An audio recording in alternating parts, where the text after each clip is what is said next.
This type of display attracts plenty of attention, and every boater can and should have their own fireworks on board.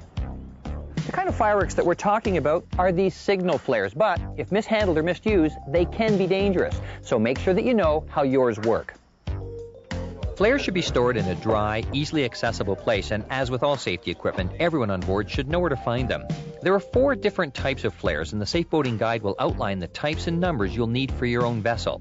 Each has a specific application as demonstrated here by the Canadian Coast Guard. If help on the water is not in sight, use either a Type A or Type B flare. Type A flares are parachute-style flares which are easily seen either on the surface or from the air. These flares burn for at least 40 seconds. Type B flares project a multi-star signal. These too are easily visible from both the surface or the air. However, Type B flares only burn for 4 to 5 seconds.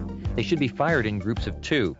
If your type of flare is a single star, make sure you fire 2 flares with a delay between them of not more than 15 seconds.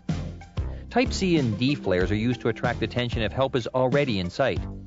Type C flares offer limited surface visibility and are most effective for aerial searches. Hold them as far away as possible from both you and the boat and avoid looking directly at them. Type D flares are smoke flares and should be used only during daylight. These are the longest burning flares, lasting approximately 3 minutes. And even if you don't use your flares, they will not last forever. Flares should be replaced every 4 years from the date of manufacture. You might want to keep your old ones on board as backups, but if not, ask your local police or fire department to dispose of them. For further information about flares, contact the Canadian Coast Guard at 1-800-267-6687.